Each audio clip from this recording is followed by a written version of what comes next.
1940 की दहाई में हिंदुस्तान के सूबे उत्तर प्रदेश के गवर्नर रहे। अंग्रेज हुकूमत ने उन्हें अहम ओहदा इसलिए अता किया कि वो मुस्लिम लीग और कांग्रेस की सियासत से लाताल्लुक होकर अंग्रेजों की वफादारी का दम भरते थे। नवाब सतारी अपनी याददाश्तें लिखते हुए इंकिशाफ करते हैं कि एक बार उन्हें सरकारी ड्यूटी पर लंदन बुलाया गया। उनके एक पक्के अंग्रेज दोस्त ने, जो हिंदुस्तान में कलेक्टर रह चुका था, नवाब साहब से कहा, आइए आपको एक ऐसी जगह की सैर कराऊं जहां मेरे ख्याल में आज तक कोई हिंदुस्तानी नहीं गया होगा। नवाब साहब खुश हो गए। अंग्रेज कलेक्टर ने फिर नवाब साहब से पासपोर्ट मांगा कि वो जगह देखने के लिए हुकूमत से तहरीरी इजाजत लेनी जरूरी थी। 2 रोज बाद कलेक्टर इजाजतनामा साथ ले और कहा, हम कल सुबह चलेंगे, लेकिन मेरी मोटर में सरकारी मोटर वहां ले जाने की इजाजत नहीं। अगली सुबह नवाब साहब और वो अंग्रेज मंजिल की तरफ रवाना हुए। शहर से बाहर निकलकर बाएं तरफ जंगल शुरू हो गया। जंगल में एक पतली सी सड़क मौजूद थी। जूं-जूं चलते गए जंगल घना होता गया। सड़क के दोनों जानिब ना कोई ट्रैफिक थी, ना कोई पैदल मुसाफिर। नवाब साहब हैरान बैठे इधर उधर देख रहे थे। मोटर चलते चलते आधे घंटे से ज्यादा वक्त गुजर गया। थोड़ी देर बाद एक बहुत बड़ा दरवाजा नजर आया। फिर दूर सामने एक निहायत वसी और अरीज इमारत दिखाई दी। उसके चारों तरफ कांटेदार झाड़ियां और दरख्तों की ऐसी दीवार थी जिसे अबूर करना मुमकिन न था। इमारत के चारों तरफ जबरदस्त फौजी पहरा था। इस इमारत के बाहर फौजियों ने पासपोर्ट और तहरीरी इजाजतनामा गौर से देखा और हुक्म दिया कि अपनी मोटर वहीं छोड़ दें और आगे जो फौजी मोटर खड़ी है उसमें सवार हो जाएं। नवाब साहब और अंग्रेज कलेक्टर पहरेदारों की मोटर में बैठ गए। अब फिर इस पतली सड़क पर सफर शुरू हुआ। वही घना जंगल और दोनों तरफ जंगली दीवारों की, दरख्तों की दीवारें। नवाब साहब घबराने लगे तो अंग्रेज ने कहा, बस मंजिल आने वाली है। आखिर दूर एक और सुर्ख पत्थर की बड़ी इमारत नजर आई तो फौजी ड्राइवर ने मोटर रोक दी और कहा, यहां से आगे आप सिर्फ पैदल जा सकते हैं। रास्ते में कलेक्टर ने नवाब साहब से कहा, याद रखें आप यहां सिर्फ देखने आए हैं, बोलने या सवाल करने की बिल्कुल इजाजत नहीं। इमारत के शुरू में वसी दालान था। उसके पीछे मुतअद्दिद कमरे थे। दालान में दाखिल हुए तो एक बारिश नौजवान अरबी कपड़े पहने, सर पर अरबी रुमाल लपेटे एक कमरे से निकला। दूसरे कमरे से ऐसे ही 2 नौजवान और निकले। पहले ने अरबी लहजे में अस्सलाम वालेकुम कहा, दूसरे ने वालेकुम अस्सलाम, क्या हाल है। नवाब साहब ये मंजर देखकर हैरान रह गए। कुछ पूछना चाहते थे लेकिन अंग्रेज ने फौरन इशारे से मना कर दिया। चलते चलते एक कमरे के दरवाजे पर पहुंचे। देखा कि अंदर मस्जिद जैसा फर्श बिछा है। अरबी लिबास में मलबूस मुतअद्दिद तलबा फर्श पर बैठे हैं। उनके सामने उस्ताद बिल्कुल इसी तरह बैठे सबक पढ़ा रहे हैं जैसे इस्लामी मदरसों में पढ़ाते हैं। तलबा अरबी और कभी अंग्रेजी में उस्ताद से सवाल भी करते।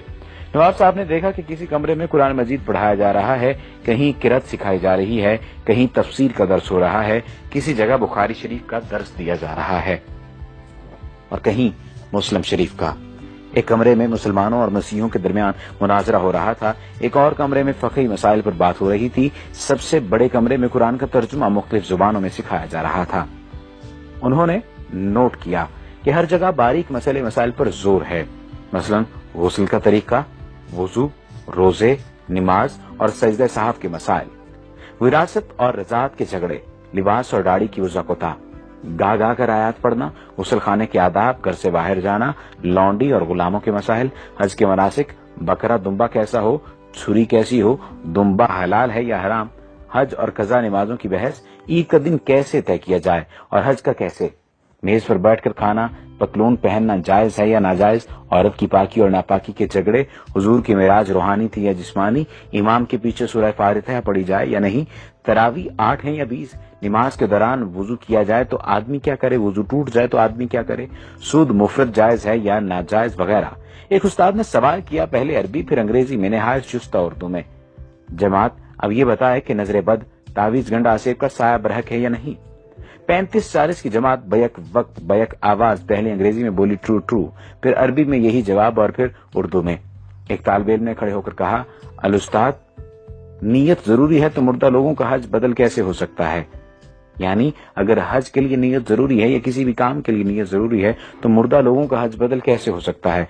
कुरान तो कहता है हर शख्स अपने अमाल का जिम्मेदार है। उस्ताद बोले, कुरान की बात मत करो, रिवायात, विर्द और इस्तिखारे में मुसलमानों का ईमान पक्का करो, सितारों, हाथ की लकीरों, मुकद्दर और नसीब में उन्हें उलझाओ। ये सब देखकर वो वापस हुए तो नवाब सतारी ने अंग्रेज कलेक्टर से पूछा, इतने अजीम दीनी मदरसे को आपने क्यों छुपा रखा है। अंग्रेज ने कहा, अरे भाई, इन सब में कोई मुसलमान नहीं, ये सब ईसाई हैं, तालीम मुकम्मल होने पर इन्हें मुसलमान मुल्कों खुसूसन मशरक़ वसता, तुर्की, ईरान और हिंदुस्तान भेज दिया जाता है। वहां पहुंचकर ये किसी बड़ी मस्जिद में नमाज पढ़ते हैं, फिर नमाजियों से कहते हैं कि वो यूरोपीय मुसलमान हैं। उन्होंने मिस्र की जामे और अजहर में तालीम पाई है और मुकम्मल आलिम हैं। यूरोप में इतने इस्लामी इदारे मौजूद नहीं कि वो तालीम दे सकें। वो सिर्फ 10 तनख्वाह नहीं चाहते, सिर्फ खाना, सिर छुपाने की जगह दरकार है। फिर वो मुअज्जिन, पेश इमाम, बच्चों के लिए कुरान पढ़ाने के तौर पर अपनी खिदमत पेश करते हैं। तालीमी इदारा हो तो उसमें उस्ताद मुकर्रर हो जाते हैं, जुमे के खुतबे तक देते हैं। नवाब साहब के अंग्रेज मेहमान ने उन्हें ये बताकर हैरान कर दिया कि अजीम मदरसे के बुनियादी आदाफ ये हैं। मुसलमानों को रिवायात, जिक्र के वजीफों और नजरी मसाइल में उलझाकर कुरान से दूर रखा जाए। हुजूर अकरम सल्लल्लाहु अलैहि वसल्लम का दर्जा जिस तरह भी हो सके घटाया जाए। कभी ये कहो कि आप सल्लल्लाहु अलैहि वसल्लम नौज बिल्लाह रिजल मशहूर यानी जादू ज़दा थे। उस अंग्रेज ने ये इंकशाफ भी किया कि 1920 में रंगीला रसूल नामी किताब राजपाल से इसी इदारे ने लिखवाई थी। इस तरह कई बरस पहले मिर्जा गुलाम अहमद कादियानी को झूठा नबी बनाकर खड़ा करने वाला यही इदारा था। इनकी किताबों की बुनियाद लंदन की इस इमारत से तैयार होकर जाती थी। खबर है कि सुलेमान रुश्दी की किताब लिखवाने में भी इसी इदारे का हाथ है। खुदाया ऐसा न हो कि मगरब रहन में ही हमारा मेरा समाज रख ले। है फितना परवर निजाम आलम तो अपने मुस्लिम की लाज रख ले। अब जंगल की हवेली के एक मकीन से मुलाकात कीजिए। ये वाकया मेरे दोस्त हुसैन अमीर फरहाद के साथ कुवैत में पेश आया। वाकया उन्हीं की जुबानी सुनिए। ये 1979 का वाकया है। इन दिनों में कुवैत की कंपनी में मंदूबे ताल्लुकात आमा यानी अफसर ताल्लुकात आमा मौजूद था, यानी पब्लिक रिलेशन ऑफिसर। हमारी कंपनी के डायरेक्टर ने श्रीलंका से घर के कामकाज के लिए खादमा मंगाई। दूसरे दिन मुझसे कहा, इस खादमा को वापस भेज दो, वो हमारे किसी काम की नहीं, क्योंकि अरबी जानती है ना ही अंग्रेजी। मैं इसके दस्तावेजात लेकर मुतलका जगह पहुंचा तो पता चला कि फिलहाल श्रीलंकन सफारत मौजूद नहीं, अलबत्ता बरतानवी श्रीलंकन बाशिंदों के मामलात देखते हैं। ब्रिटिश कौंसिल में इस्तकबालिया क्लर्क ने मेरा कार्ड देखा तो मिस्टर विल्सन से मिलाया। वो बड़े इत्तेफाक से मिले और बिठाया। जब उसने अंदाजा लगाया कि मैं भारतीय पाकिस्तानी हूँ तो उर्दू में कहा, मैं क्या खिदमत कर सकता हूँ। मैंने श्रीलंकन खादमा के मुतालिक बताया तो उसने कहा, कोई मसला नहीं, इसे हम रख लेंगे, आपका जो खर्च आया वो हम अदा करेंगे। ये बताओ कहाँ के रहने वाले हो। मैंने कहा, पाकिस्तान। वो बोला, वो तो बहुत बड़ा मुल्क है। मैंने कहा, पेशावर का रहने वाला हूँ। पश्तो में पूछा, कौन सी जगह। मैंने बताया, नौशहरा। जब मैंने गांव का नाम बताया तो उसकी आंखों में अजीब चमक पैदा हो गई। फिर वो मुख्तलिफ लोगों को पूछने लगा। मैंने बताया कि कौन मर गया है और कौन जिंदा है। मैंने सोचा हो सकता है नौशहरा छावनी में मुलाजमत करता रहा हो, लेकिन उसकी उम्र ज्यादा नहीं थी। उसने कहा, कुछ और कहानी सुनाई। फिर उसने काफी मंगाई। फिर इंटरकॉम पर क्लर्क से कहा कि इसके पास किसी को मत भेजना। वो इतना खुश था कि मैं बयान नहीं कर सकता था। उसकी खुशी दीदनी थी। कॉफी के दौरान उसने बताया, मैं आपके गांव मोहल्ला ईसा खेल में 4 साल तक पेश इमाम रहा हूं। मैंने पूछा, क्या आप मुसलमान हैं? वो बोला, मैंने 4 साल तक आपके गांव का नमक खाया है। आपके गांव वालों ने मुझे बड़ी इज्जत दी। मैं आपसे झूठ नहीं बोलूंगा, मैं ईसाई हूं, यानी अहले किताब। उसके बाद मेरा उसके यहाँ आना जाना रहा।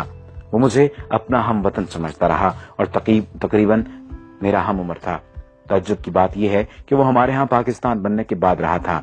एक दिन मैंने पूछा, आप पठानों का खाना कैसा खाते रहे, यानी आपको जायका अजीब नहीं लगता था, कैसे खाते थे आप? वो कहने लगा, आप लोगों का खाना इतना मजेदार होता है कि मैं यहाँ आज भी घर जाते हुए ईरानी तंदूर से रोटी लेकर मोटर में रोटी खाता हूँ। जब मैं कुवैत से पाकिस्तान आ रहा था तो मैंने इससे वही सवाल पूछा जिसे वो हमेशा टालता रहता था। मैंने दरियाफ्त किया, अब तो बता दो कि तुम ईसाई होकर पठानों के गांव में रूखी सूखी क्यों खाते थे और पेश इमाम की खिदमत अंजाम देते रहे, आखिर क्यों? वो काफी देर तक सर झुकाए सोचता रहा। फिर सर उठाकर मेरी आंखों में झांका और कहा, हमें अपने मुल्क के मफादात की खातिर बात औकात बहुत कुछ करना पड़ता है। हमारे यहाँ लंदन के मज़ाफ़ात में एक मरकज है जहाँ शक्ल शुबहात देकर अंग्रेजों को बैरूनी मज़ाहिब और जुबानों की तालीम दी जाती है। वहाँ से फारुग तहसील होकर फिर हमें मुख्तलिफ इलाकों में भेजा जाता है। गाँव आकर मैंने मोहल्ला ईसा खेल के बुजुर्गों को ये वाक़या सुनाया तो एक बूढ़े तालिब गुल ने कहा, मुझे शक पड़ा था मगर सब कह रहे थे कि ये चित्राली है। वहाँ अक्सर चित्राली मौलवी पेश इमाम हैं, वो भी गोरे हैं, बिल्कुल अंग्रेजों की तरह। फिर तालिब गुल ने कहा, चलो भाई अब 4 साल की नमाजें लौटाएं जो हमने अंग्रेज के पीछे पढ़ी, खाना खराब हो उसका। जब मैंने जंगल की हवेली के मुतालिक पढ़ा तो मुझे यकीन हो गया कि मिस्टर बैलन जरूर जंगल की हवेली का परवरदा था। ये मजमून 90 की दहाई में उर्दू डाइजेस्ट में शाया हुआ था। यहूद व हनूद की साजिशें बदस्तूर जारी हैं। یہ مضمون اس نیت سے ضروری ترمیم اور اضافے کے ساتھ دوبارہ بھی شائع کیا گیا تاکہ سادہ لوگ مسلمان باخبر رہیں کہ دشمن انہیں کمزور کرنے کے لیے